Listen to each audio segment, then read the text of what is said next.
श्री गणेशाय नमः। नमः संसकृताय गजाननं भूतगणादिसेवितं कपित्थजम्बूफलचारुभक्षणम् उमासुतं शोकविनाशकारकं नमामि विघ्नेश्वरपादपङ्कजम्।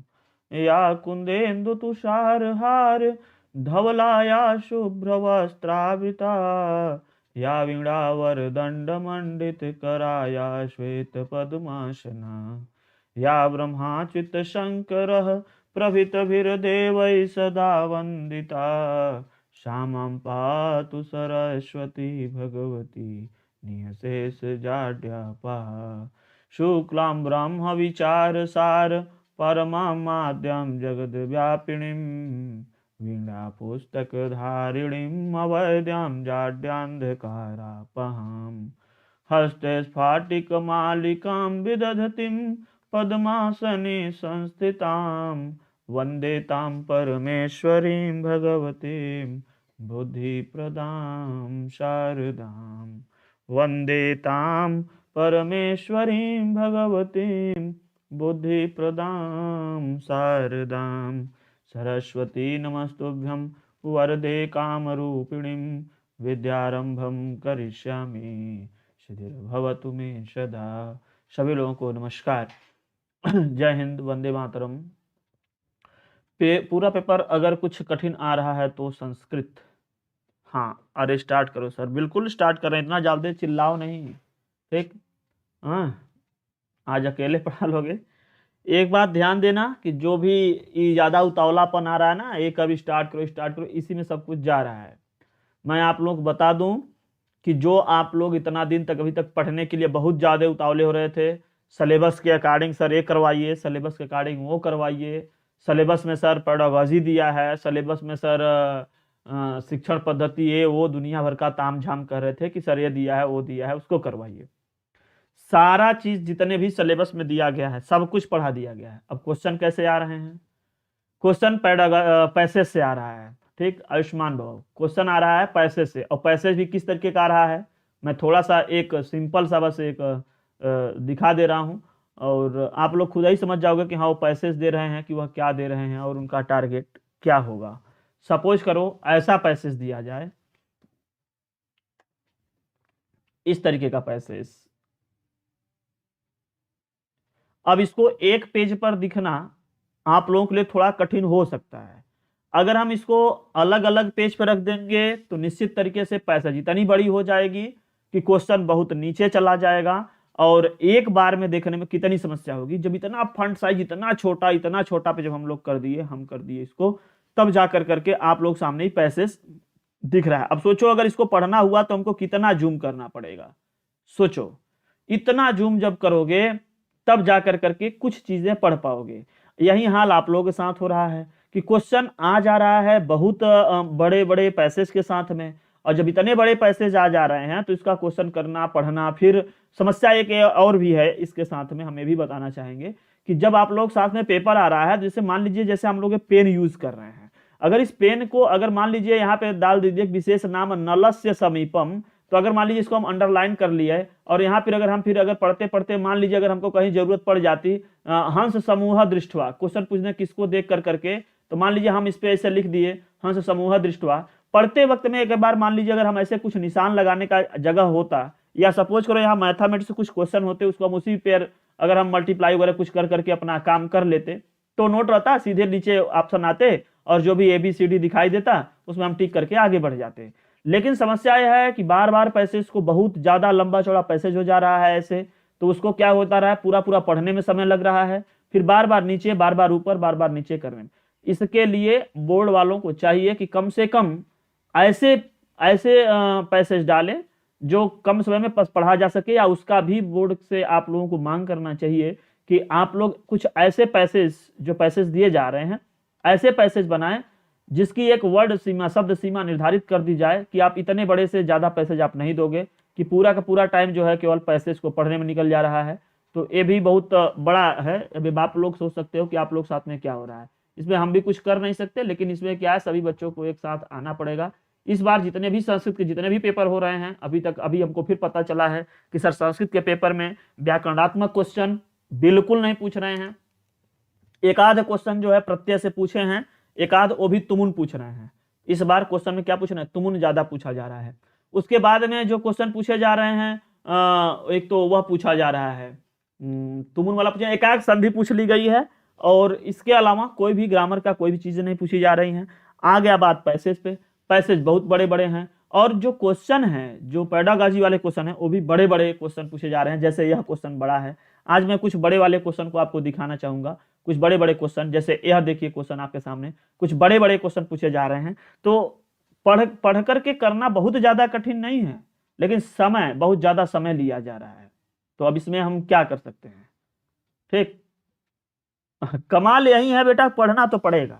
और जो लोग अभी तक, हम बार बार बताते आए हैं कि जो लोग अभी तक उसमें कर रहे थे, क्या बोलते हैं, कुछ कीवर्ड के सहारे निकल जा रहे थे, कीवर्ड वाला गेम नहीं आ रहा है, वहां पे उनको पता है कि आप लोग कीवर्ड से कर रहे थे, बहुत बड़ी दिक्कत। और खास तौर पे ऑनलाइन परीक्षा तो और भी दिक्कत है।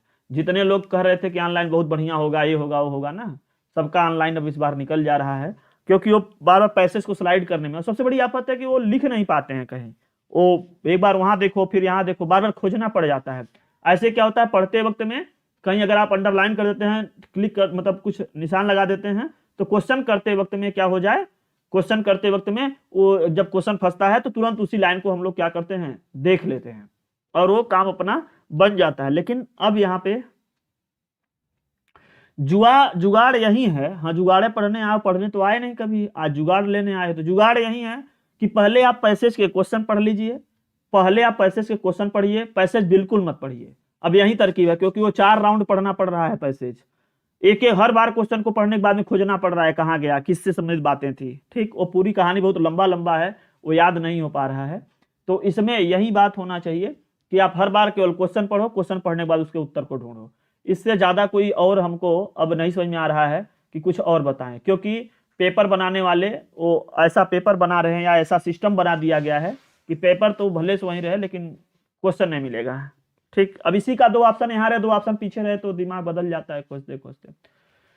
तो आप लोगों का एक साथ मिलना ही बहुत अच्छा है कि मिले हो, बढ़िया किए हो। सब ऑनलाइन और कराओ, बहुत मजा आएगा, करवाते रहो। देखो किस तरीके से आपकी भावनाओं से खेला जा रहा है। ये देखो संस्कृत में जो चीजें पढ़ाई जा रही हैं, जो चीज ऐसी बात नहीं है कि नहीं, क्या क्या क्वेश्चन जो है भाषा कौशल से नहीं आया, क्या मूल्यांकन से नहीं आ रहा है, आ रहा है। क्या क्वेश्चन जो है जो टॉपिक है, निदानात्मक परीक्षण या मूल्यांकन, उपचारात्मक शिक्षण, भाषा कौशल, लेखन भाषण पाषण, सबसे क्वेश्चन आ रहे हैं। शिक्षण सिद्धांत से भी क्वेश्चन आ रहे हैं, शिक्षण विधियां से भी क्वेश्चन आ रही हैं, लेकिन क्वेश्चन ही कुछ इतने लंबे चौड़े बना के दे रहे हैं जिसमें टाइम टेकिंग है, मतलब पढ़ करके ज्यादा समय ले रहा है उसको पढ़ने और समझने में, ठीक। अब वो जो लीनियर क्वेश्चन बनते थे या छोटे क्वेश्चन बनते थे, वैसे क्वेश्चन नहीं रह गए। जब किसी विभाग का मतलब गठन होता है तो ये होता है कि नहीं, हम ऐसे ऐसे जानकारी, सामान्य जानकारी पूछेंगे या यह जानकारी पूछेंगे, और जाते जाते क्वेश्चन इस तरीके से पूछा जाता है। इसका भी उसी समय नियम बनना चाहिए कि जो आप पैसेज दोगे उस पैसेज की लंबाई चौड़ाई या उसके शब्द सीमा कितनी होनी चाहिए। वो हमको लग रहा है कि 500-500, 750 वर्ड का, 1,000 वर्ड का जो है वो पैसेज दे रहे हैं, जिससे पढ़ने और करने में समस्या हो रही है, साथ साथ क्वेश्चन ऊपर नीचे, ठीक। ये बहुत बड़ी दिक्कत आ रही है। नहीं, हम लोग जैसे पेन ऐसा यूज कर रहे हैं, ये वाला पेन जो यूज कर रहे हैं, ऐसा पेन वहां नहीं दिया जाएगा। अगर ऐसा पेन मिलता तो कुछ सहायक जरूर हो जाता है, ठीक। उस पर आप लोग उसी पे से निशान लगाते करते चलते। नाम हो गया है ऑनलाइन की, क्वेश्चन पढ़ो, उत्तर कर दो, उसी भर के चले आओ। लेकिन ये बहुत नुकसानदायक है, ये जो ऑनलाइन जो हो रहा है उसमें आप लिख पढ़ नहीं पाओगे। खासतौर पर मैथमेटिक्स वालों या साइंस वालों को हमको ज्यादा दिक्कत होती है कि पेपर रहता है तो उसी पेपर पे, जैसा सपोज करो ये किताब है, इस किताब के ऊपर ही यहाँ से क्वेश्चन हम पढ़ रहे हैं और हमको समझ में आता गया, हम उसी पे जो है अपना गुणा भाग करते चलेंगे। आंसर आ गया सी डी, इसको लिख लिया, लास्ट में उसको एमआरसी पे भर लेते थे। अब यहाँ पे क्या है, अब यहाँ पे क्या हो रहा है कि आप उस पर लिख भी नहीं पा रहे हो, उस पर कोई निशान भी मार्क भी नहीं कर पा रहे हो, क्वेश्चन अभी लाइन पढ़े भूल जाओगे। और ऐसा फंट में छप के आ रहा है कि फंटो नहीं समझ में आता है। मैं जब यूजीसी नेट का परीक्षा देकर के आया था तभी हम बताए थे ना कि बहुत दिक्कत हो रही थी, उसके फंट में भी दिक्कत हो रही थी, छपाई भी दिक्कत हमको समझ में आ रही थी, और देख करके बहुत देर तक देखने में दर्द करने लग रहा था, ठीक। वो चिरमिनाहट जैसा लगते रहता है, वो हम लोग डिस्प्ले जैसा उसकी एचडी डिस्प्ले नहीं होती है, वहाँ पे बहुत बेकार टाइप की स्क्रीन लगी होती है, एकदम जो पुराने मॉडल की स्क्रीन होती है वही बहुत तेज चमकता है, बड़ा बुरा चमकता है, वो बहुत दिक्कत करता है, वो सिर दर्द भी करता है। हम बस यही कहेंगे, जब बबूल लगाए तो आम कहां से पाओगे। चलो क्वेश्चन पढ़ते हैं। सर्वोपयुक्तम उत्तरम चिन्ह, सबसे जो उपयुक्त उत्तर है उसको चिन्ह करके लिखिए। एका शिक्षिका स्वशिक्षार्थिभ्यः रेल समय सारणी प्रदाय तान तिथि स्थान श्रेण्यानुसारम आरक्षण प्रपत्रम पूरयितुम कथयति। अब देखो पूरा विवरण बनाएंगे 3-4 लाइन का, तब बात बोलेंगे। एक शिक्षिका है जो अपने शिक्षार्थियों के लिए रेल की समय सारणी देकर करके उनसे तिथि स्थान श्रेणी के अनुसार आरक्षण प्रपत्र को पूरित करने के लिए कहती हैं। अश्याम गतिविधौ वाचन से किम उपकौशलम, बता रहे हैं कि इस गतिविधि, यह जो गतिविधि है यह वाचन की कौन सी उपकौशल इसमें निहित है। आपको यह बताना है कि इसमें वाचन की कौन सी उपकौशल इसमें निहित है। प्रश्न संख्या 16, उत्तर क्या करोगे। विभिन्न पाठ्य सामग्री अर्थम विभिन्न युक्ति नाम परिपालनम। अब इसी में सोचो, अगर ऑप्शन में बहुत बड़ा बड़ा अगर लिख दिया रहे तो पढ़ोगे तब ना उत्तर दोगे, ऐसा तो है नहीं कि डायरेक्टली उत्तर दोगे। विभिन्न पाठ्य सामग्रियों के अर्थ में विभिन्न युक्तियों का परिपालन या मौखिक रूपात रेखा चित्रात्मक रूपेण सूचनायाः परावर्तनम या अन्य सामग्र्याः सह संबद्ध द्वारा पाठ्य वस्तुनः स्पष्टीकरणम या अवलोकनेन सूचना कथम प्रापणीया। ठीक, अब इतना बड़ा समझते चलोगे और एक क्वेश्चन थोड़ा बड़ा है, इससे भी बड़ा भी ऑप्शन दिखाई देगा, घबराओ नहीं, वो भी देखने को मिल जाएगा। तो यहाँ पे क्या है कि अब किताब के साथ तो था ही, अब वो क्या करती हैं कि अपने बच्चों को रेल की समय सारणी देकर करके वहां से क्वेश्चन कराने की कोशिश करती हैं। तो फिर से हम एक बार पढ़ दे रहे हैं तो आपको बिल्कुल अच्छे से समझ में आ जाए, ताकि आप ध्यान से पढ़ो। मेन बात होती है क्वेश्चन को ध्यानपूर्वक पढ़ना। तो क्वेश्चन पढ़ते हैं कि एका शिक्षिका स्वशिक्षार्थिभ्यः, एक शिक्षिका अपने शिक्षार्थियों के लिए रेल समय सारणी को देकर करके उनसे तिथि स्थान श्रेणी के अनुसार आरक्षण प्रपत्र पूरित करने के लिए कहती हैं। अस्याम गतिविधौ वाचनस्य किम उपकौशलम, करें कि यह गतिविधि वाचन का मतलब यहाँ बोलना नहीं, आप पठन कहो, ठीक है। वाचन से माने पढ़ने का कौन सा उपकौशल है, यही है कि अन्य शिक्षण सामग्री के साथ में, अन्य सामग्री के साथ में संबंध द्वारा पाठ्य वस्तु को स्पष्टीकरण किया जा रहा है। तो यहाँ पर 16 का आंसर क्या हो जाएगा, सी करेक्ट हो जाएगा। आगे देखो, इस तरीके का ऑप्शन आ जाए, एक आध दो क्वेश्चन रहे तो बात बनती है, लेकिन बहुत सारे क्वेश्चन अगर इसी तरीके से रहे तो क्या होगा, बताओ। अब आप लोग क्या करोगे, सपोर्ट करो।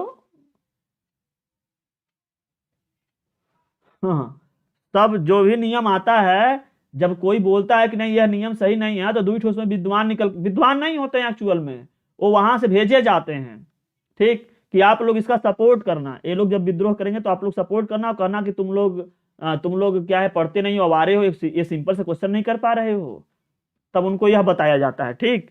और जिसके लिए नियम है वो कह रहा है कि हमारे लिए अच्छा नहीं है, और 4 लोग और आ जाएंगे कहेंगे बहुत अच्छा है, तो करवाओ, अच्छा ठीक है। नियम पूरे सिस्टम में बदल गया है पूरा, सभी जगह ये भी एक टाइप का भ्रष्टाचार है।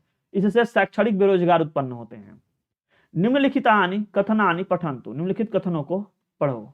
भाषा अर्जनाय किम कथनम सर्वाधिकम समीचीनम, भाषा अर्जन के लिए कौन सा कथन सर्वाधिक समीचीन है, बताओ। अब पूरा पढ़ोगे, फिर भाषा अर्जन के लिए बताओ कौन सा सबसे अच्छा है। अच्छा, सर्वाधिक समीचीन कह देते हैं, ये भी नहीं कहेंगे कौन समीचीनम। सर्वाधिक समीचीन का मतलब होता है कि इसमें से एक से अधिक आंसर सही है, लेकिन उसमें से सबसे अच्छा कौन है। अब इसका मतलब आपको लास्ट तक, अंतिम शब्द तक पढ़ना पड़ेगा, समझना पड़ेगा। पहले होता था कि जो बड़ा वाला है उसको लगा करके लोग मार देते थे कि हाँ बड़ा वाला ही करेक्ट होता है, टक से आंसर मिल जाता था। लेकिन अब ऐसे प्रश्नों में वो भी अब समस्या बना के दे रहे हैं वो लोग। छात्र भाषा या व्याकरण नियम केंद्रित भवेत्, छात्र की भाषा जो व्याकरण नियम केंद्रित होनी चाहिए। तेषाम नियम ज्ञानम भाषण कौशलम प्रबोधयति, उनको नियम ज्ञानम भाषा कौशल प्रबोधयति, ठीक, नियम से भाषा कौशल को थोड़ा और बढ़ाओ, प्रबोधित का मतलब उसको शिक्षा दो, ज्ञान बढ़ाओ उनमें। फिर कह रहे हैं कि रूप संरचना अधिकृत्य कोपि छात्रः व्याकरण ज्ञान प्रयोगेण भाषाम प्रवाह रूपेण वक्तुम लेखितुम समर्थ भवति। अब देखो, एक बार पढ़ लिया तो हमारे तो दिमाग में आ गया, लेकिन हमको अगर तुरंत इसका बोलना हो हिंदी में तो हमको एक एक करके बोलना पड़ रहा है, फिर उसको मिला करके एकदम बोलना पड़ेगा, तब जाके एग्जैक्ट ट्रांसलेशन बनेगा। रूप संरचना अधिकृत, रूप संरचनाओं को अधिकृत करके अर्थात समझ कर करके उस पर आधारित, कोई भी छात्र व्याकरण ज्ञान प्रयोग से भाषा को प्रवाह रूप से वक्तुम माने बोलने के लिए, लिखतुम माने लिखने के लिए समर्थ होता है, ठीक। अब यहाँ पे इसका यह हिंदी हो गया। नीचे कर रहे हैं छात्रा बुद्धि प्रयोगेण, छात्र बुद्धि के प्रयोग से तार्किक निगमन तर्क शक्त्या, तार्किक निगमन तर्क शक्ति से मतलब बुद्धि के प्रयोग से और चमाने और तार्किक निगमन तर्क शक्ति से भाषा संरचना नियमान अवबोध्यम समर्था भवेयुः, भाषा संरचना नियमों को सीखने में समर्थ होते हैं। अब देखो अभी भी कुछ बहुत ज्यादा निगेटिव शब्द आपको नहीं मिला कि हाँ ये कर ले वो कर ले, लेकिन कुछ न कुछ धीरे धीरे मिल रहा है। सर्वाधिक समीचीन ढूंढना है। तो शिक्षका छात्राणाम मौखिक संप्रेषण वाचन शब्दावली लेखन कौशलानि केंद्रीकृत्य कार्यम कुर्युः। देखो सारी बात आ गई, मौखिक संप्रेषण आ गया, वाचन शब्दावली आ गई, लेखन कौशल आ गया, सब कुछ आ गया, सब कुछ। व्याकरण नियमाः अपवादा च तदैव सार्थक्यं प्राप्नुवन्ति यदा एते मौखिक रूपेण समायोजनेन च भाषायाः किंचित आंतरिकं विकासं कुर्वन्ति। सबसे ज्यादा बात, सबसे व्यापक बात इसमें इन तीनों चारों ऑप्शन की तुलना में डी वाला बिल्कुल सही है। यही सर्वाधिकम समीचीनम की वजह से डी सही हो गया। शिक्षक छात्रों को मौखिक संप्रेषण वाचन के लिए जैसे शब्दावली लेखन कौशल इन सब को केंद्रीकृत करके कार्य करे, हाँ ठीक है, उस पर आधारित कार्य करे, अनावश्यक कार्य ना करे। व्याकरण के नियमों अपवाद और अपवादों को उनको भी समझाए, ठीक, उसको भी बताए, बच्चों को उसको भी प्राप्त कराए। जब वे मौखिक रूप से और समायोजन से भाषा या किंचित आंतरिकम विकासम कुर्वन्ति, जब वह भाषाओं को समायोजित कर करके आंतरिक विकास कर रहे होते हैं बच्चे, उस समय शिक्षक को इस बातों पर ध्यान देना चाहिए और ऐसा करें। तो अब सोचो डी वाला जाकर के हो रहा है। अब इतना बड़ा क्वेश्चन, अब ऐसा क्वेश्चन आया तो बहुत सही हो जाए 18 नंबर तरह। इतने बड़े बड़े क्वेश्चन तो समझोगे तभी कर पाओगे, ठीक। अब इसको वही बच्चा करेगा जो पढ़े, ठीक ना, जो पढ़े, जो समझे, जो गद्यांश को पढ़े, तभी हो पाएगा। अब बड़ा वाला छोटा वाला तो यहां तक कर लिया, आगे संस्कृत टॉप आ ही रहा है। ये बात हमको भी पता चला, कोई बच्चा बताया आज की सर वास्तव में संस्कृत, जो अच्छा संस्कृत जानने वाला बच्चा है वह कहा है कि आज सर संस्कृत वास्तव में बहुत बड़े बड़े पैसे जा रहे हैं, उसको खोजने में टाइम लग जा रहा है, पढ़ने में 3-3 4-4 बार पढ़ना पड़ जा रहा है। क्वेश्चन पता चला उसी पे आ रहा है, तो क्वेश्चन के साथ में क्वेश्चन क्या आ रहा है, फिर ऊपर नीचे स्लाइड करो, फिर उसके बाद देखो, तब जा करके कहीं कुछ बन रहा है। तो वास्तव में समझ में आ रहा है कि क्वेश्चन बड़ा आ रहा है, बहुत समस्या वाला क्वेश्चन बन रहा है। तो ये तो है, बड़ा छोटा नहीं आ रहा है। रूपात्मक मूल्यांकन मन्यते। अब देखो यहाँ पे लिखे हैं रूपात्मक और यहाँ पे लिख दिया समेटिव। अब समेटिव असेसमेंट जो है एक मूल्यांकन होता है, वह माना जाता है कैसा, 18 में क्या मानेंगे, कह रहे हैं अधिगमन अधिकृत्य, जो पढ़े होंगे उस पर आधारित होता है समेटिव वाली। वार्षिक परीक्षा ऐसा होता है उस टाइप का, ठीक। हिंदी उसका रूपात्मक लिखे हैं, जबकि समेटिव जो हमको आंसर बन रहा है, आप समेटिव असेसमेंट को देखिए, करिए। कहीं भी जब कहीं भाषागत अगर समस्या आ रही है तो जो अंग्रेजी में लिखा होता है उसको लोग मान्य करते हैं, ठीक है, वही कर रहे हैं। ये क्या तुम लिख रही हो बार बार फिर डिलीट भी कर ले रहे हो, हम समझ नहीं पा रहे हैं किसको दिखा रही हो। बस यही जानते हो कि गुरुजी लोग जो है देख नहीं पाते हैं, इसलिए जो है कुछ खोज रहे हो फिर पढ़ रहे हो, खोज रहे हो फिर पढ़ रहे हो, डिलीट करो, क्या मतलब, समझ में नहीं आ रहा है। ये देखो उस पर निर्धारित करना चाहिए कि ये जो क्वेश्चन है उसकी शब्द सीमा में पैसेज कितना होना चाहिए, इसके लिए कदम उठाना चाहिए। अदरवाइज ऐसे ही अड्डबड्ड नियम बना दिए जाएंगे, सब परेशान हो जाओगे। छात्रा अनुच्छेद संगठनम अवगंतुम समर्था भवेयुः इत्यर्थम आवश्यकम। छात्र अनुच्छेद के संगठन को समझने के लिए समर्थ होंगे, इसके लिए आवश्यक क्या है, विचार मौल्यम, शब्द विस्तार्यम, शीर्षक वाक्यम, विस्तार सहाय्यम, योजकानि च, विचार प्राचुर्यम। तो अब देखो विचार मूल्यांकन, अनुच्छेद संगठन को समझने के लिए समर्थ हुए, इसके लिए शीर्षक, वाक्य, जो शीर्षक का होता है वह वाक्य, विस्तार कितना है, ठीक, और योजक, ये सब सारी चीजें। तो इसमें क्या हो जाएगी, 19 का सी। ऐसे क्वेश्चन तो आप लोग तुरंत कर ले रहे हो। ये देखो थोड़ा सा क्वेश्चन बड़ा है लेकिन उत्तर इसका बहुत छोटा है। सतत व्यापक मूल्यांकनम, इससे क्वेश्चन अब भी बन रहा है लेकिन वो बहुत घुमा घुमा के बना रहे हैं, बहुत बड़ा बड़ा बना रहे हैं। अब हम भी चलेंगे, देखेंगे, समझ में आएगा तो बताएंगे। लेकिन ये ध्यान देना, जब बहुत बड़े बड़े लेंदी काम हो तो उसको बाद में करना चाहिए, क्योंकि वो वही बात है कि ज्यादा समय ले रहा है। एक बार पैसेज को पढ़ने में भी 5-7 मिनट लग जा रहा है, फिर समझोगे पढ़ोगे तब ना उत्तर दोगे, तो लंबा हो रहा है। ऐसा मैं फेस किया था अभी, जब नेट की परीक्षा था तो उसमें मैं इस चीज को फेस करके आया था। अच्छा, बड़े लोगों की बात है। तो आप लोग थोड़ा सा समझिए, और जितना अधिक से अधिक संस्कृत को अगर अब देना होगा जिसको, वो गद्यांश पढ़े, अदरवाइज सभी लोग संस्कृत छोड़ कर भागेंगे। कारण यही है कि अब वो नहीं चाहते हैं कि रिजल्ट अच्छा ज्यादा है। सतत व्यापक मूल्यांकनम इत्यनेन संबद्धा व्यापक इति संकल्पना छात्र से वृद्धि विकास अंतर्गते पक्षम विभिन्न होती। कारण सतत व्यापक मूल्यांकन, इससे संबंधित जो व्यापक शब्द है, इसकी संकल्पना छात्र के किस वृद्धि और विकास के अंतर्गत आती है, इसमें से ये बताओ। सशैक्षणिक, शैक्षणिक, सशैक्षणिक दोनों, यहाँ देखो ध्यान देना, द्वंद्व समास है, दोनों, या संपूर्ण शैक्षिकस्य या शैक्षणिकस्य। ठीक, प्रश्न संख्या 20, उत्तर इसका बिल्कुल क्लियर है। सतत व्यापक मूल्यांकन, जो व्यापक शब्द है वह शैक्षणिक और सशैक्षणिक दोनों को लेकर के काम करता है, अर्थात 20 में करेक्ट हो जाएगा। छोटे क्वेश्चन इस तरीके से अब बन नहीं रहे हैं, ठीक, छोटे क्वेश्चन नहीं बन पा रहे हैं। अगर छोटा क्वेश्चन बने तो आप लोग ज्ञान कम नहीं है, आप लोग ज्ञान ये मान के चलो कि ज्ञान सही है, बस परेशान किया जा रहा है और कुछ नहीं। 21 नंबर के क्वेश्चन में देखो, कक्षायाः मिश्रित योग्यता समूह स एव यत्र।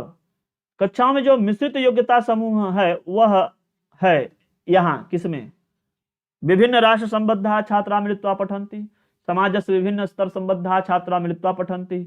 अच्छा, जो एक आ गया है एक नॉर्मलाइजेशन वाली, किसी विषय में किसी का बहुत अच्छा जा रहा है, एक दो विषय अगर कम रहता था, कमजोर रहता था, तो इस बात का पता ऑफलाइन वाले एग्जाम में लग जाता था, लेकिन अब इस बात का पता यहाँ पे करना थोड़ा कठिन हो जाएगा। इस पे नॉर्मलाइजेशन करना हम लोग थोड़ा कठिन हो जाएगा, क्योंकि नॉर्मलाइजेशन ओवरऑल मार्क्स पे करेंगे, ऐसा तो अनेक विषय वाइज नॉर्मलाइजेशन करेंगे। अगर विषय वाइज अगर नॉर्मलाइजेशन होता तो हो सकता था कि उसका कुछ फायदा मिलता, किसी को कम या किसी को अधिक, ठीक, लेकिन ऐसा कुछ हो नहीं रहा है।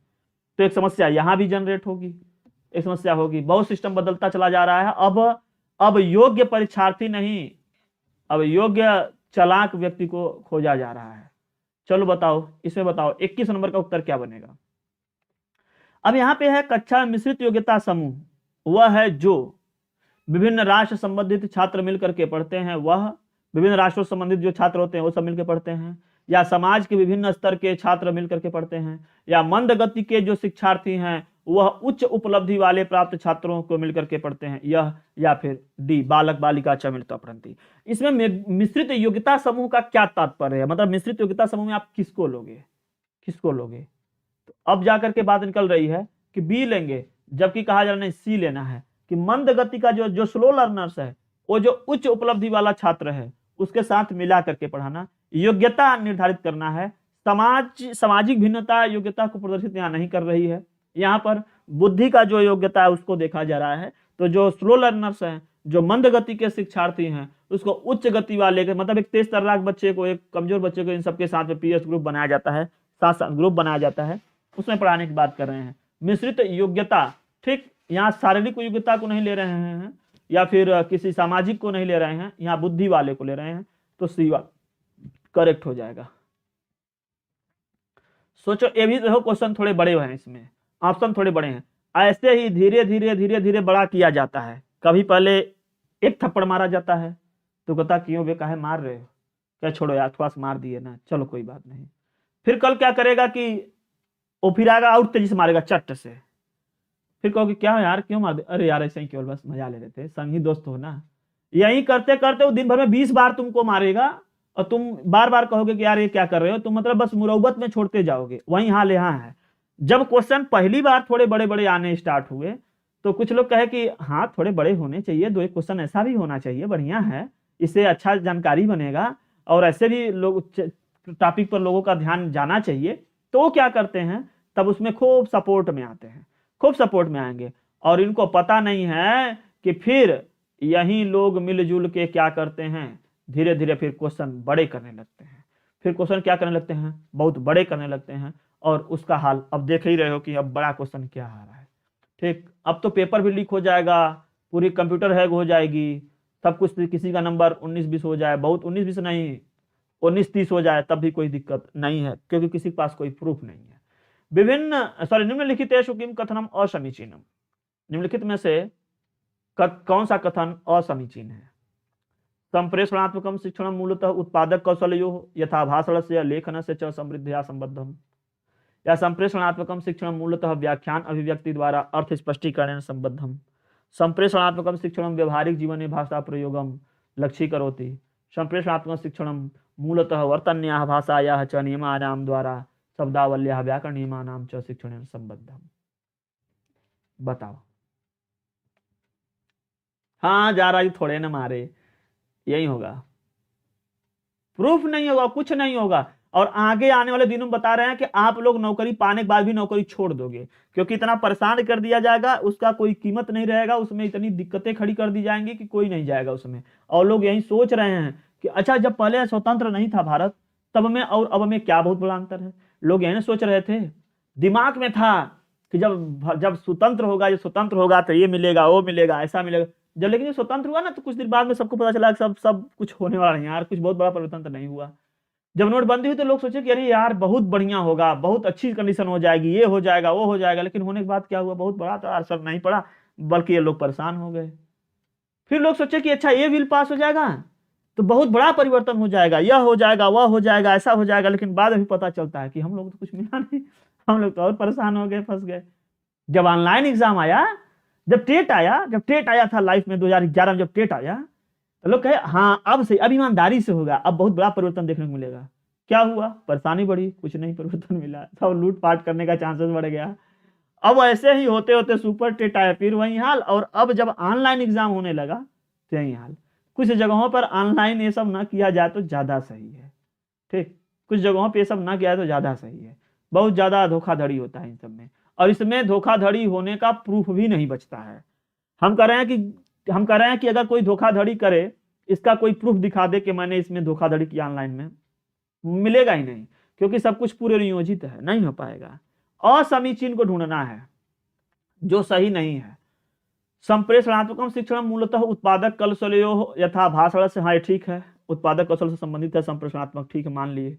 संप्रेषणात्मक शिक्षण मूलतः व्याख्यान अभिव्यक्ति द्वारा अर्थ स्पष्टीकरण संबंध। जब संप्रेषणात्मक कर रहे हैं तो ज्यादातर व्याख्यान ही दिया जाता है, मूल रूप से यही होता है। चलो हम ठीक है मान लेते हैं कि कुछ हद तक ये भी ठीक है, संप्रेषण में जो है व्याख्यान वगैरह होते होंगे, अर्थ स्पष्टीकरण किया जाता होगा। संप्रेषणात्मक शिक्षण व्यवहारिक जीवन में भाषा प्रयोगम लक्ष्य होती है, हाँ ये भी है, ठीक है, ये तो डी वाला पक्का होगा गौड़ी। इसमें देखो क्या है, संप्रेषणात्मक शिक्षण मूलतः वर्तन्या, मूल रूप से वर्तनी और भाषाओं के नियमों के द्वारा शब्दावली का व्याकरण नियम, बहुत कठिन हो गया बेटा, असमीचीन इसी को कहो। बहुत सारे नियम कानून इसमें नहीं जरूरी होते हैं, वो ऊपर वाले ही जब सब ठीक थे, नीचे वाला डी ज्यादा स्पष्ट नहीं हो पाया। क्वेश्चन इतना बड़ा, आंसर इतना छोटा अगर आए तो बहुत अच्छा। लेकिन अब तो देख करके हमको लगता है कि अब जो लोग भी संस्कृत का पेपर देने जाएं, ठीक, उनके लिए एक तरकीब हो सकता है कि आप लोग पहले पेडागॉजी वाले क्वेश्चन को करें। किसको करिए, पहले आप पेडागॉजी वाले क्वेश्चन करो, हो सकता है कि थोड़े छोटे फॉर्म में मिल जाए उस, क्योंकि वो एक क्वेश्चन पढ़ोगे एक का काम निपट जाएगा। गद्यांश वगैरह वाले में क्या है कि पूरा पढ़ोगे तब तब 6-7 क्वेश्चन बनेगा। और सबसे बड़ी समस्या है कि गद्यांश बहुत बड़े बड़े आ रहे हैं, और हमको मालूम है कि जिस फंट में हम यहाँ टाइप किए हैं, इस फंट में वहां नहीं छप के आ रहा है। हम भी पढ़ रहे थे तो हमको पढ़ने में बहुत दिक्कत हो रही थी। कई जगह बहुत लंबे लंबे वाक्य कहीं में सटा दिए गए थे, उसको समझना, तोड़ना, समझना थोड़ा समय लग रहा था। ठीक, ये चीज हम जब बताया ना, बार बार बोल रहा हूँ, जब नेट का परीक्षा दिया था तो उसमें हमको देखने को ये समस्या झेलने को मिला था। ठीक, हाँ हाँ चलेगा, वो घबराओ नहीं। अभी जो 1500 के आसपास जो भर्ती होनी थी जूनियर वाली, उसमें बंटी का पूरा वो ऑडियो वीडियो क्या क्या वायरल किया था, कुछ क्या हुआ, कुछ नहीं होगा। तो अब आप लोग सब शांति से आदत बना लो। हम लोग तो देखो बहुत ज्यादा झगड़ा नहीं करने वाले हैं, सबसे पहली बड़ी बात। हम लोग तो ऐसा ही है भाई, जब आप लोग कह रहे हैं सही है, बड़े बुजुर्ग जब सही कह रहे हैं तो हम लोग तो सही मान ले ही लेंगे, या ठीक है, ठीक है, अच्छा है। एका शिक्षिका अन्वेषति यत् तस्याः केचन, कुछ लोग ऐसे हैं ना जो केवल पढ़ना चाहते हैं, सर क्वेश्चन दीजिए, सर पोल दीजिए, पोल ले लो, पोल घिसका लेना ऑनलाइन में जाकर के, पोल आधे घंटे के अंदर 150 क्वेश्चन करके आ जाना। पोल चिल्लाते हो ना, गुरुजी पोल दीजिए, गुरुजी पोल। ऐसे लोगों की मनौती ये पूर्ण हो रही है। पोल कर लो, तुम्हारी मर्जी, तुम आप 15 मिनट के अंदर 150 क्वेश्चन पूरा कर लो, कोई मना करने वाला नहीं है तुमको, कर लो। और वहां एक और भी अच्छा ऑप्शन है कि तुम सबमिट भी करके पूरी अपना एग्जाम लॉक भी कर दो। ऐसा भी नहीं है कि वो 3 घंटे बाद लॉक होगा अपने आप ना, तुम्हारी मर्जी है, तुम 10 मिनट में लॉक कर दो, कर दो, कर दो, बढ़िया, बहुत मजा आएगा। जब ज्यादा कोई यत्न करता है ना, आधी रोटी छोड़ के एक रोटी की ओर भागता है, तो यही नारायण करते हैं। एका शिक्षिका शिक्षिका अन्विष्यति, खोज करती और पाती है यत्कि तस्याः केचन छात्राः भाषा प्रश्न पत्र से लेखन संबद्ध भागे निम्न श्रेणी प्राप्त हुवन्ति। सा निम्न श्रेणी कारण ज्ञान जानने के लिए परीक्षण क्या कल्पना करती है, तस् परीक्षण किम कथ्यते। कह रहे हैं कि एक शिक्षिका है जो यह खोजती है, यह पाती है कि उसके कुछ छात्र भाषा के प्रश्न पत्र में लेखन से संबंधित भाग में कम नंबर पा रहे हैं, ठीक, कम निम्न श्रेणी पा रहे हैं, तो उसके निम्न श्रेणी क्यों आ रहा है ऐसा जानने के लिए परीक्षण करती हैं। तो यह किससे संबंधित होगा, सबको पता है कि यह निदानात्मक परीक्षण कहा जाएगा। बहुत सरल क्वेश्चन है, ऐसे क्वेश्चन भी बन रहे होंगे लेकिन बड़ा ध्यान से देखने को मिल रहा होगा। नहीं, मैं नेट का देके आया था, ठीक। हाँ देखो, जल्दी कराएं सर, प्लीज जल्दी कराएं, जा करके वहीं पे जल्दी जल्दी टिक लेना। मैं नेट पे दिया था संस्कृत का, मुझको मालूम है, ठीक। और हम सोचते हैं कि हर बार दें, लेकिन ना पैसा कहाँ से आएगा, नहीं तो हम हर बार देते रहते। हम लोग तो पहले से पास है लेकिन फिर भी देते रहते हैं कि ताकि देखते रहें कि क्या कंडीशन है। एकम प्राधिकृत पाठ्य वस्तु तत् एव, एक प्राधिकृत पाठ्य वस्तु वह है जो, माने एकदम अधिकृत पाठ्य वस्तु वह है। अधिकृत सिलेबस के बारे में नहीं चर्चा हुई, अधिकृत पाठ्य वस्तु जरूरी है। यत कस्मिंश्चित् पाठ्य पुस्तके समावेष्टुम शैल्या असमीचीनम। अब जब भाषा शैली या वो सब कुछ असमीचीन होगी तो कैसे लोगे, तो ये तो बिल्कुल गलत हो जाएगा। यत व्यवहारिक जीवन से प्रकाशनव्य तथा विज्ञापन सूचना लेख इत्यादि स्वीकृत। बहुत सही बात है ये विज्ञापन वाला झूठे एक ठो नया जड़ दिए। फिलहाल यहाँ पे अच्छे बातों के लिए विज्ञापन, जब शब्द आया था कि विज्ञापन करने से जन संरक्षण पे, पर्यावरण प्रदूषण पे, पर्यावरण बचाओ, ऐसे विज्ञापन जरूरत था। लेकिन अब आजकल तो गुटखा खाओ, आओ MPL खेलते हैं, आओ ये करते हैं, ये सब। हमारे देश के अच्छे सम्मानित व्यक्ति हमारे देश के युवाओं को जुआ खेलने के लिए प्रेरित कर रहे हैं। क्या? जुआ खेलने के लिए। करवाएं जुआ। यत ज्ञान से विशिष्ट क्षेत्रव्य तथा विज्ञान खगोल शास्त्र, ना ये सब नहीं। विविध नवीन शब्दावली परिपूर्ण अत्यधिकम आह्वानिकम, अत्यधिक भी नहीं। पाधिकृत जो है यहाँ पर यही कर दो, बी वाला करेक्ट हो जाएगा, यह वाला ऑप्शन। कि यो व्यवहारिक जीवन में के प्रकाश के लिए जैसे विज्ञापन, सूचना लेख इत्यादि को स्वीकार करता है, यह सही है, बी। हमारे देश के ऐसे ऐसे सम्मानित जन हैं जो हमारे युवाओं को जुआ खेलने के लिए प्रेरित कर रहे हैं। हाँ बहुत सही, ऐसे विमल खाओ। एक आजकल एक दिन हम खड़े थे तो कह रहे हैं कि रोकड़ा दो, रोकड़ा। अरे हम कहीं रोकड़ा क्या निकला जी, कह रहा रोकड़ा एक टाइप का, यह वो है एक टाइप का, क्या बोलते हैं, सुरती सुपारी वाला जो आता है वो है, क्या बोले, गुटखा, गुटखा है एक टाइप का। हाँ सोचो ये क्या है। ऐसे लोगों को फलान सम्मान, ढेकान सम्मान, ये सम्मान मिल रहा है। जब एक दिन तो समझ लेगी, जब दुनिया हुलाएगी ना, जब पाएगा 4-4, 10-10 फाइट जब पाने लग रहे हैं, अपने आप समझ जाएगा लोग। अभी बेरोजगारी कम है, कोई भी आकर के बेरोजगारी पर बात नहीं करना चाहता है। सबको मालिक बनने की जरूरत है, सब मालिक बनना चाहता है, लेकिन कोई भी व्यक्ति जो है बेरोजगारी या युवाओं पर ध्यान है। युवा पावर आ जाओ, युवा पावर करते करते जब तक खत्म ना हो जाएगा ना, तक युवा पावर नहीं जाएगा। छात्राणाम लेखन कौशलानाम संशोधनार्थी निम्नलिखितेषु कः उपायः न समीचीनम्। छात्रों में लेखन कौशल को संशोधन के लिए निम्नलिखित में से कौन सा उपाय समीचीन नहीं है? कौन सा उपाय समीचीन नहीं है बच्चों के लिए लेखन कौशल में? लेखन कार्य से अंतिम रूपाद पूर्व प्रथमतः प्रारूप निर्माणार्थम पुनः संपादनार्थम छात्र, नहीं ये ठीक है तो सही है। रक्षणेन सह आत्मनः समूहश्च संशोधनार्थम छात्र परीक्षणम, कार्य अभिलेख के रक्षण के लिए और उसके साथ में उसको आत्मनः समूहश्च, ना उन सभी के समूह के ना संशोधन के लिए छात्रों को प्रशिक्षित करें, बात भी सही है। देखो ललका पेन से बच्चे की गड़बड़ी को अगर संशोधित करोगे तो ये बात मान्य नहीं है। पहले क्या होता था कि काफी बच्चा गड़बड़ी करता था तो ललके पेन से ये गलत है, ये गलत है, ये गलत है, यहाँ सही करो, यहाँ सही, लेकिन अब ऐसा करना सही नहीं माना जाएगा। रक्त वर्ण द्वारा छात्र त्रुटि नाम संशोधनम, लाल पेन से क्या करो कि बच्चे की गलतियों को संशोधित करें, यह मान्य नहीं है, इसको सीटेट मानेगा नहीं। कुछ दिन विश्वास किए थे, अब क्या जाओगे हरियर पेन से करोगे कि बेटा तुम्हारा, सुनो हमें नहीं कह रहे हैं कि तुम्हारा यहाँ गलती है, लेकिन हम ये कह रहे हैं कि तुम इसकी जगह यह लिख लेते तो ज्यादा सही रहता। माने डर हो रहा है ऐसे भी शिक्षण पद्धति, ऐसे भी परीक्षण पद्धति, क्या जरूरत था बेटा? लाल पेन से का बच्चा थोड़ा डिमोलाइज हो जाता है, बच्चा थोड़ा डर जाता है, इसलिए और बता नहीं पाता है। ले बच्चा नहीं बता पाता है तो देखो अच्छा, गुजराती में कहा जाता होगा, लेकिन हमारे यहाँ अब देखो कोई कहेगा सर पेपर 2 के लिए है, जब पेपर दे के आओगे बेटा तब बताओगे कि ये पेपर 3 के लिए भी सही है। ठीक, इतना तो मान के चलो कि जिसके लिए परेशान थे वही हो रहा है। निम्नलिखितेषु प्रभावी भाषा शिक्षकस्य भूमिका दृष्टया किम श्रेष्ठम। निम्नलिखित में से प्रभावी भाषा शिक्षक की भूमिका की दृष्टि से क्या श्रेष्ठ है, क्या श्रेष्ठ है? प्रभावी भाषा शिक्षक, ध्यान देना, प्रभावी रूप से भाषा शिक्षक या भाषा शिक्षण, भाषा शिक्षक की भूमिका की दृष्टि से, भाषा शिक्षण की भूमिका मतलब भाषा शिक्षक बने और प्रभावी रूप से वो कार्य करें, इसके लिए क्या सही रहेगा? व्यवस्थित शिक्षण अधिगम प्रक्रियार्थम अनुशासित भूमिका, लक्ष्य भाषायाः प्रभावी प्रयोगार्थम शिक्षार्थिभ्यः सहायक रूपेण प्रचुर अवसर प्रदानम। हाँ, लक्ष्य भाषा के लिए तो बात तो है, लक्ष्य भाषा में काम करें। तो 26 में तो आंसर पकड़ में आ जा रहा है कि पर्याप्त अवसर प्रदान किया जा रहा है। ठीक तो हो सकता है, आगे देखें। प्रत्यादर्श रूपस्य ज्ञानस्य च उद्गम स्थले स्वरूप निर्धारण नहीं, प्रत्येकम बिंदु अधिकृत्य चेष्टा पूर्वकम व्याख्या द्वारा आद्योपांत शिक्षण, प्रत्येक बिंदु को अधिकृत करके चेष्टा पूर्वक व्याख्या के द्वारा प्रारंभ से लेकर अंतिम तक शिक्षण करें। ऐसे अच्छा ज्यादातर क्या है, बच्चा जिसमें खुद करेगा, कुछ कर सकता है, बच्चा एक्टिव है, उसको अवसर मिल रहा है तो ज्यादा सही है। लेकिन ध्यान रहे अब जो क्वेश्चन बन रहे हैं उसमें सुन रहे हैं कि अवसर वाले शब्द भी नहीं दिखाई दे रहे हैं। हाँ, तो थोड़ा समझते चलो।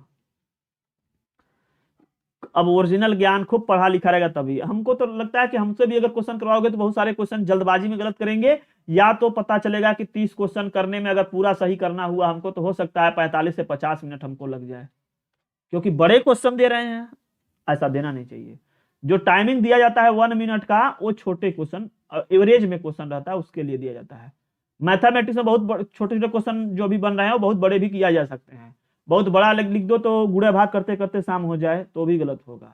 ठीक, तो हम यही जानते हैं, यही चाहते हैं कि ऐसे क्वेश्चन का करना या ऐसे क्वेश्चन को देना बिल्कुल सर्वथा गलत है, ऐसा नहीं देना चाहिए। स्व अधिगमनस्य कृते छात्र उत्तरदायित्व संदर्भ निम्नलिखितेषु किम असमीचीनम। करें बताइए, तो अपने अधिगम के लिए छात्र के जो उत्तरदायित्व होते हैं उनके संदर्भ में निम्नलिखित में से क्या असमीचीन है, क्या सही नहीं है? ठीक, क्या असमीचीन है? अधिक से अधिक प्रश्नों को प्रश्नान प्रष्टुम छात्र प्रोत्साहनम, अधिक से अधिक प्रश्नों को पूछने के लिए छात्रों के लिए प्रोत्साहित करें, छात्रों को प्रोत्साहित करें, या सृजनात्मक अभिव्यक्ति के द्वारा प्रविधि एकीकरणम, या छात्राणाम भाषा कौशलानाम संशोधनार्थम अधिकाधिक। देखो अधिक से अधिक अगर गृह कार्य दोगे तो गड़बड़ी है। गृह कार्य दो ठीक है, इतना चाप के दे दो कि 4-6-10 दिन जो है काम में करता रहे, आए ना स्कूल में, यही वाला गड़बड़ है। अधिक से अधिक, बहुत अधिक जो है गृह कार्य नहीं देना है, ध्यान देना। ठीक, अधिक से अधिक गृह कार्य दें। क्यों भाई, वो कुछ और करेगा, बस तुम्हारा गृह कार्य करता रहेगा, छुट्टी किस लिए मिला है? सफल भाषा शिक्षिका विश्वसीति एतस्या सर्वे छात्राः।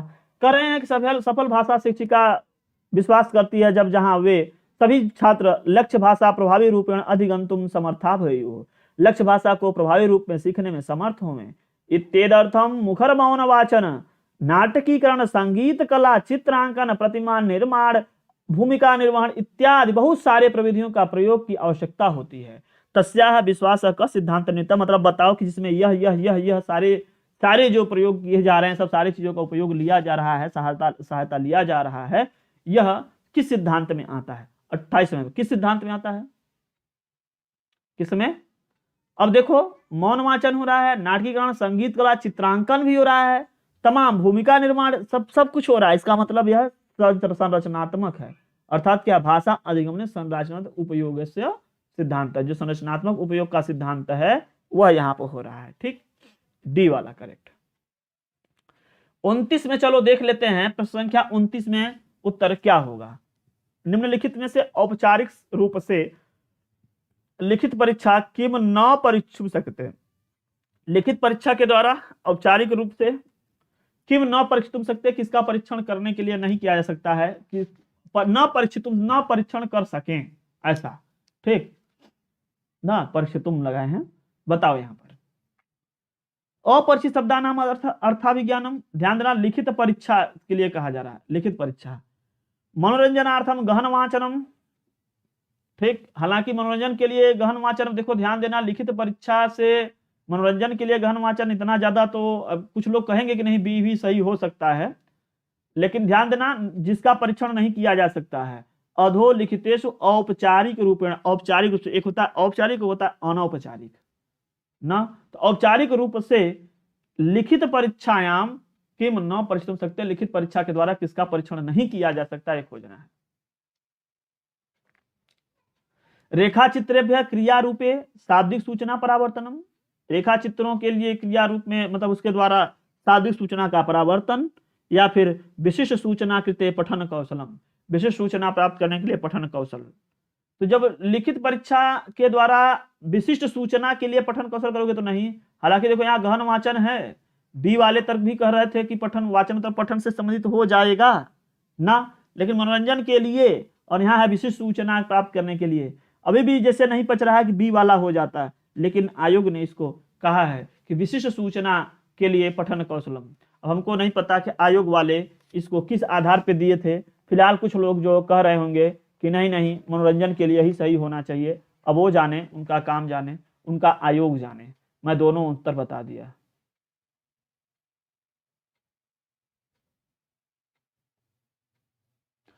आदरणीय आचार्य जी, आपकी हर शब्दों का सम्मान करते हैं, लेकिन एक लोग सीटेट क्वेश्चन करन नहीं है, मतलब हमको नहीं समझ में आ रहा है।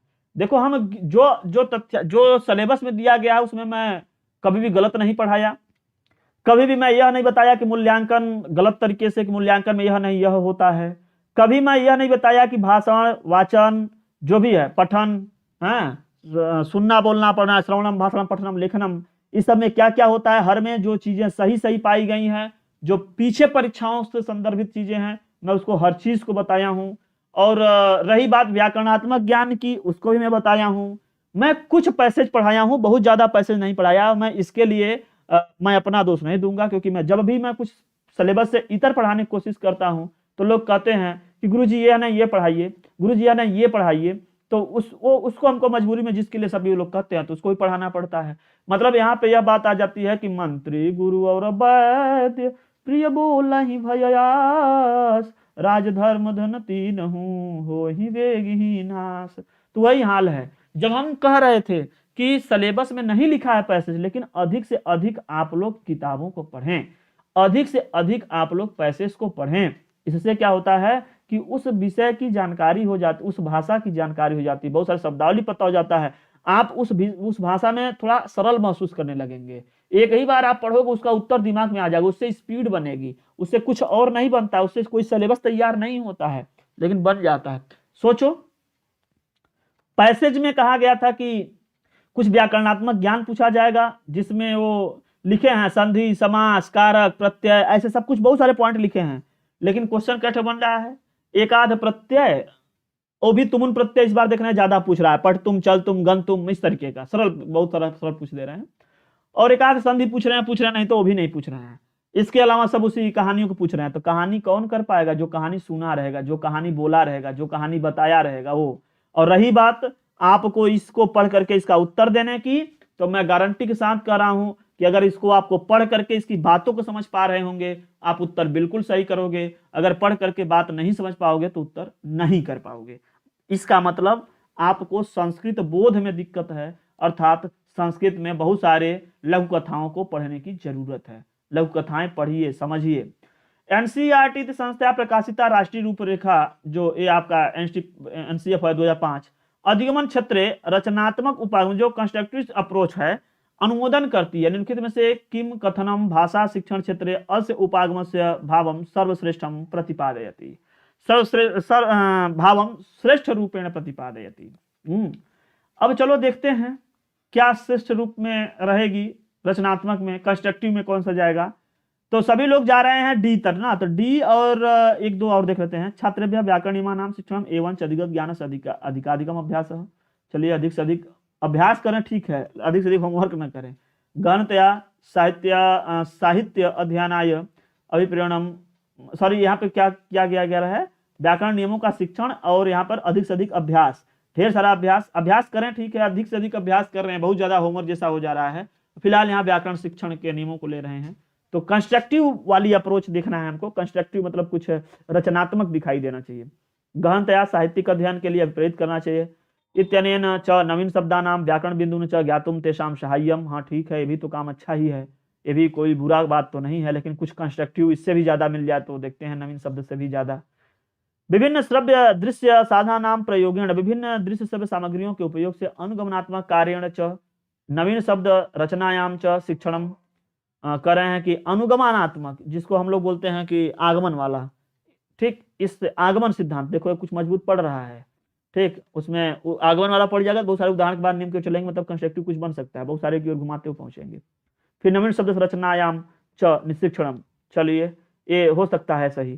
शिक्षार्थी न पूर्व अधिगत ज्ञान सह, शिक्षार्थी पूर्व अधिगत ज्ञान के साथ में समायोजन के द्वारा, मतलब देखो यहाँ पर पुराना सीखा हुआ बात को जोड़ करके ले रहे हैं, ठीक। नवीन शब्द संरचना शब्दान संरचनाम च अधिगंतुम, नए शब्द और उसकी संरचना को जानने के लिए अभिप्रेरित हुए, इसके लिए विभिन्न गतिविधियों में तेसाम योजनम। डी बात तो सही लग रहा है, लेकिन इसमें आयोग के द्वारा बताया गया कि इसमें आप उतना कंस्ट्रक्टिविस्ट जो आपका यहाँ पे दिया गया है, कंस्ट्रक्टिविस्ट अप्रोच जो है यह कम मिल रहा है, क्योंकि इसमें आप पूरा जो सीखे हो उसी के आधार पर कुछ नए शब्द को संरचना को जानने के लिए आप प्रेरित हो रहे हैं, ठीक। जबकि यहाँ पे क्या कर रहे हैं, अनुगमनात्मक कार्य और उस नवीन शब्द संरचना में शिक्षण कर रहे हैं, तो यह ज्यादा रचनात्मक मान लिया गया। केवल इस एक रचनात्मक उपागम की वजह से वो बोल रहे थे कि सी सही है। और अगर केवल पॉजिटिव बात देखी जाए कि बच्चा किस में एक्टिव रहेगा, कौन सा किस में ज्यादा सीख पाएगा, तो आप डी की ओर जाते, बात सही था, लेकिन इसमें सी कहा जा रहा है, ठीक है। क्या कहा जा रहा है, सी कहा जा रहा है, क्योंकि यहाँ पे क्या करेंगे, वो आगमन वाला सिस्टम कुछ लगाएंगे, नवीन शब्द संरचनाओं को में पढ़ेंगे लिखेंगे, इसके प्रयोग से कुछ नया करेंगे। और यहाँ पूर्व अधिगत ज्ञान के द्वारा, भाई ठीक है, इससे पढ़ाया जाना सही है। नया रचनात्मक उपागम का कोई यहाँ पर अनुमोदन नहीं कर रहा है, तो अनुमोदन के लिए सी वाले को ठहराए हैं। तो आप लोग यहाँ पर इस प्रश्न के उत्तर भी देख लिए हैं। आगे बहुत सारे और भी क्वेश्चन दूसरे वाले सिस्टम में हैं, जैसे यह वाले में बताया मैं कि अगर ऐसा पैसेज, जितना बड़ा पैसेज, अब सोचो अगर आपको देखने के लिए अगर इसको बनाया जाए तो कम से कम इसको 3 पेज पर तो लेके जाना पड़ेगा, तभी आप देख पाओगे, अदरवाइज आंख फोड़ दोगे, समझ में नहीं आएगा कि क्या इसमें लिखा गया है। देख रहे हो कि अभी भी नहीं समझ में आ रहा है, ये इतने बड़े में आएगा तब कुछ दिखना स्टार्ट होगा, जब इतने बड़े में आएगा तब कुछ दिखना स्टार्ट होगा। और सबसे बड़ी बात है कि आप उस पर कुछ लिख भी नहीं पाओगे। तो सोचो कि ये ऑनलाइन जाते जाते कितना दुनिया ऑनलाइन चली गई, और क्या हाल हो गया कि ये क्या हाल हुआ अपने संसार का, निकल रहा है आज जनाजा प्यार का। और एक बात हम बता दें कि जो कुछ इस समय परीक्षा में पैसेज आ रहे हैं, वो पैसेज भी किस तरीके के आ रहे हैं, जो लघु कथाओं से जो आप सुने हैं ना, कुछ राजा रानी, कुछ उससे क्वेश्चन आ रहा है, हाँ ठीक सही है, जो राजा रानी वाले क्वेश्चन कुछ बनते थे उससे क्वेश्चन आ रहे हैं। लेकिन वो जो साहित्य वाले कहानी होते थे, जैसे नल दमयंती कथा, ये वाला जो था नल दमयंती की कथा सही था, ये वाली, ठीक, ये वाली जो है नल दमयंती कथा वाला है, तो उससे, या फिर कोई आप ऐसे पैसेज पढ़ें जिसमें कि आपको सरल शब्दों का कुछ चयन मिल जाए ताकि आप उसको पढ़ सके, समझ सकें, ऐसे वाले ऑप्शन नहीं आ रहे हैं। तो एक कहीं ना कहीं दिक्कत तो बनाया गया है बेटा, कहीं ना कहीं तो झमेला तैयार किया गया है। इसलिए मैं बार बार कहूंगा कि, अब क्या कहूंगा, आप लोग समझ ही रहे हो, बहुत सारी चीजें हम नहीं कर सकते। अभी परीक्षा की घड़ी है और 4 महीने बाद उत्तर प्रदेश में भी फिर परीक्षा, महापर्व मनाया जाता है। कहीं किसी स्टेट में अगर कोई चुनाव होता है तो उस चुनाव को कहा जाता है महापर्व है। तो चुनाव में आप उस उत्सव को मनाएं और थोड़ा बुद्धिजीवियों की तरह सोच के मनाओ। आजकल के अनपढ़वे जो पढ़े लिखे हैं उनको कहते हैं कि ये बेवकूफ हैं, इनको पता नहीं है कि यह हो रहा है, इतना विकास हो रहा है। तो थोड़ा आप देखो कि आपको कौन सा विकास चाहिए। ये विकास का ही फल है जो पैसे इतना बड़ा हो गया। अब पहले छोटे छोटे पैसे जा रहे थे, अब पैसे बड़े बड़े आ रहे हैं। क्यों? क्योंकि विकास हुआ है, यहां भी विकास हुआ है। हाँ, इस बार बिल्कुल सही नहीं बनेगा, और अगर यही हाल रहा तो बाद में फिर पता चला यूपी टेट वगैरह भी अगर ऑनलाइन हो जाएगा तो बहुत खराब होगा। ये ऑनलाइन परीक्षाओं के पर एकदम न जाओ। और हमको लगता है जो ऑनलाइन जो सेंटर बनते हैं ये प्राइवेट एजेंसीज होती हैं। अगर इतनी ही सही रहे तो गवर्नमेंट को चाहिए कि हर डिस्ट्रिक्ट में एक परीक्षा भवन बनाए। क्या बनाए? जैसे विश्वविद्यालय बनता है, ऐसे ही हर डिस्ट्रिक्ट में या 2-2, 3-3 डिस्ट्रिक्ट मिला करके एक जगह पे, एक मंडल में, जैसे हमारे यहाँ मान के चलो वाराणसी, मिर्जापुर, चंदौली या फिर वाराणसी, मिर्जापुर, सोनभद्र, 2-3 जिलों को मिला करके, 2 जिलों को मिला करके बनारस में ही सही एक बहुत बड़ा गवर्नमेंट का एक बिल्डिंग बनाए, जिसमें 1000-2000 बच्चों की परीक्षा हो सके, लेकिन ये गवर्नमेंट की रहे। इसमें जो अधिकारी रहे ये हर परीक्षा के बाद बदल दिए जाएं, हर दिन परीक्षा के बाद में यहाँ पे बदलते रहे अधिकारी। जैसे आज मान के चलो अगर 23 तारीख है, 24 तारीख है, 25 तारीख है, तो 23 तारीख के लिए यहाँ पर कोई अलग अलग टीम आएगी परीक्षा करवाने के लिए, 24 तारीख के लिए यहाँ पे कोई अलग टीम आएगी परीक्षा कराने के लिए, 25 तारीख के लिए यहाँ पे कोई अलग टीम आएगी परीक्षा कराने के लिए। इसकी जो देख रेख है, इसके लिए एक अलग से आयोग जैसा कुछ होता है ना, अलग से एक टीम का गठन होना चाहिए, जिसमें कुल टेक्निकल लोगों की केवल भर्ती हो, जो केवल कंप्यूटर साइंस या कंप्यूटर टेक्नोलॉजी वाले हों, ये भी गवर्नमेंट वाले हों, और ये इनकी एक टीम हो। और इनको भी ये ना कहा जाए कि आप एक ही सिस्टम को देखिए, इनकी इतनी विशेष टीम हो कि इनके पास में जो मतलब 10 लोगों की, 15 लोगों की टीम एक इस पे रहे। जब एक परीक्षा 1 सप्ताह, 10 दिन या 15 दिन या पूरी एक बार एक सीटेट परीक्षा हो गई, तो इसके बाद इन लोगों का यहाँ से तबादला हो जाना चाहिए। चाणक्य बोले थे कि ये तबादला करते रहने से भ्रष्टाचार कम होता है। जैसे मान के चलो कि सीटेट की परीक्षा अगर 15 दिन की एक शिफ्ट की परीक्षा यहाँ पर एक टीम करवाई है, तो दूसरी बार यहाँ से दूसरी टीम आएगी इसको देखने के लिए।